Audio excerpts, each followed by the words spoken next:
রাস্তায় যে কি জ্যাম, এই জ্যাম ঠেলা তোমার এখানে আওয়া লাগলো। তুমি একটা গাড়ি কিনে দিলে কত আরামে আইতে পারতাম এসির বাতাস খাইতে খাইতে। না, নিজে একটা গাড়ি নিয়ে ঘুরতে আসো। ঠিক আছে, আগে কফি খাওয়াও, নাস্তা খাওয়াও, এরপর তোমার গুরুত্বপূর্ণ কি কথা যেটা তুমি ফোনে কইতে পারলা না, এমন এনে কল লিগা আনছো, বলো। ওরে বাবা, খাইস, তুই খাবি না তো কে খাইবে? তুই আমার একমাত্র পোলা। এই ঢাকা শহরে তোরে তুই রাজ করবি।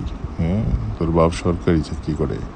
এই ঢাকা শহরে আমি 5টা বাড়ি করছি কার লেগা? তোর লেগা। হ্যাঁ, আর গাড়ির কথা কইতাছস, এ তো ছোট পোস্টে এমনিতেই 2টা গাড়ি আছে, একটা তোর মায় চালায়, একটা আমি চাই। আর একটা যদি কিনি বেটা, তাহলে তো দুদুকের রিয়াতে ঘুরে যাবো। তুই বুঝোস না কা এইসব করে চলা লাগতেছে। একটু আশেপাশে দেখা লই। হন, আগামীকালকে মদন আলী তোরে 25 লাখ টেয়া দিব।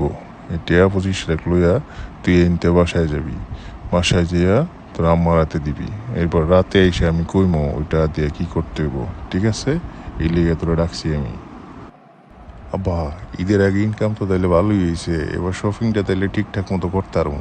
কি কও আব্বা?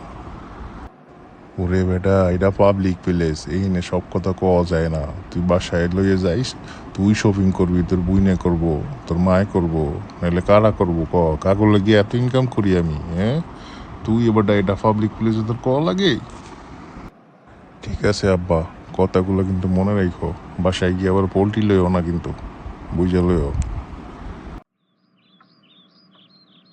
উফ, খুব ক্লান্ত লাগতেছে।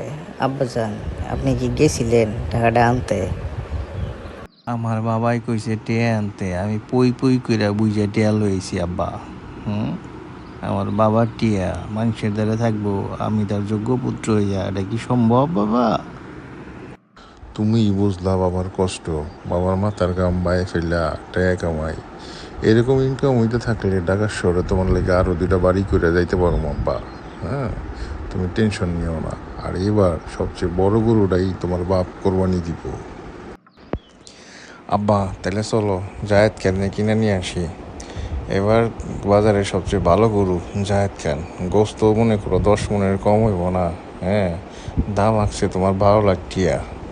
তো চলো দামাদামি করে ওইটারই কিনো, এবার জায়েদ খান দিয়ে কোরবানি দিতাম। দূর বোকা, টিয়াকে হাতে পাইলই। হ্যাঁ, তো ওর আরেকজনে 20 লাখ টিয়া দিব। ওইটা দিলে ওটা লিয়ে দিয়ে বাপ করতে যাইতাম গরু কিনতে। আরও 20 লাখ টাকা দিব? তাহলে তো ভালোই আব্বা, এবার কোরবানি তো একদম সোনায় সোহাগা করে এলাম। গরু তাইলে 3টাই কিনুম আব্বা। জাহেদ খানরেও কিনুম, এর লাগে কালু খান থাকলে কালু খানরেও কিনুম, আকরাম খানরেও কিনুম। হ্যাঁ, তোমার বাপের ইনকাম বইলা কথা, বুঝো না কেন? সরকারি চাকরি। হুম, সরকারি চাকরি তো যদি আমি ইনকাম না করতে পারি, তাহলে সরকারি চাকরি কি লেগে করি? আর কালু খান কেন, আকরাম খান কেন, আর ওই জাহেদ খানই কেন? কোনো ব্যাপার না। কোরবানি তো তুমি সর্বশ্রেষ্ঠ থাকবা। এই ঢাকা শহরে আমার উপরে কোন হালায় বড় গরু কিনবো? শোনো, কালকে এক লোক আয়া বাসায় 2টা ফ্রিজ সেটিং করে দিয়ে যাবো, ডিপ ফ্রিজ। হ্যাঁ, উপহার হিসাবে দিতে আছে বেটায়। তো এই 2টা সুন্দর করে সেটিং দেখে রাখবা, কারণ এবার সব গোস্ত ওই 2 ফ্রিজে রেখে দিয়া সারা বছর যাতে খাইতে পারো। হুম, আমরা খাইতে পারি সেই ব্যবস্থা করে রাখবো। আর ফকির মিসকিনের এই গোস্ত দেওয়ার দরকার নাই। এই এত টিয়ে দিয়ে গরু কিনা ফকির মিসকিনের লেগে দিতাম। ধুরু আব্বা, কোন হালায় বাবা সাই গোস্ত নিতে, ওর ঠ্যাং ঠ্যাং ভেঙালাম না। হ্যাঁ, এত ডাইতে গরু কিনতেছি, গরু কিনাই হালা করে খাওয়ানোর লেগা, গরু কিনে সারা বছর খাওয়ার লেগা, একবেলা গোস্ত ছাড়া ভাত খাইতে পারি না বাবা। এই জন্যই আমি তোমার বেশি ভালোবাসি, কারণ তুমি তোমার বাপের সব যোগ্যতা পাইছো। হুম, খালি পড়ালেখাটা করলা না, আর আজে বাজে নেশাগুলো ছাড়লা না। যদি ছাড়তা, পড়ালেখাটা করতা, তুমিও সরকারি চাকরি করতে পারতা। তোমার বাপ এখন সরকারি অফিসের পিয়ন, কত সম্মানী ব্যক্তি তুমি চিন্তা করতে পারো? আব্বে হালায় কয় কি, আমার বাপ সরকারি অফিসের কেরানি। হ্যাঁ, আই কি লিয়া পড়ালেখা করতে যাইতাম। আর কি জায়গা জমি কম আছে? ঢাকা শহরে 5টা বাড়ি, আরও 5টা প্লট আছে, কক্সবাজারে জমি আছে, হোটেল করতেছি, রিসোর্ট করতেছি। হ্যাঁ, এই টিয়া খাইব কেটা? আর আমি করুম পড়ালেয়া? বাদ দাও পড়ালেয়ার গোষ্ঠী কিলাই, এই ব্যবসা করতাম। ভালো কথা মনে করছো, খাবার ফাইল তো আটকে রাখছি কক্সবাজারে। ওই আমারে 25 কাঠা জায়গা দিব, 25 কাঠা জায়গা দিলে ওরে আমি ফাইল ছাড়াই দেবো। তাহলে এই জায়গাটা কার নামে, তোর মার নামে করে দিকে, কারণ সব আমার নামে তো করতে পারতাম না, আমি তো ছোটো একটা চাকরি করি, বুঝো না?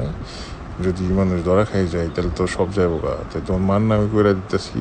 এখানে রিসোর্ট করা যাবো, খুব সুন্দর একটা রিসোর্ট হইব, বুঝছো? এই হলো সরকারি চাকরির ফল। আব্বা কি যে ভালো লাগতেছে, ধরো ধরো হালাগো ফাইল ধরে আটকাই দাও সব। হালারা টিয়ে না দিয়ে কই যাব, আমার বাপ সরকারি চাকরি করে। ধন্যবাদ সবাইকে যারা এতক্ষণ আমার এই ভিডিওটা দেখলেন। আমি আসলে বর্তমান সমাজের চেহারাটা আপনাদের সামনে উপস্থাপন করছি মাত্র।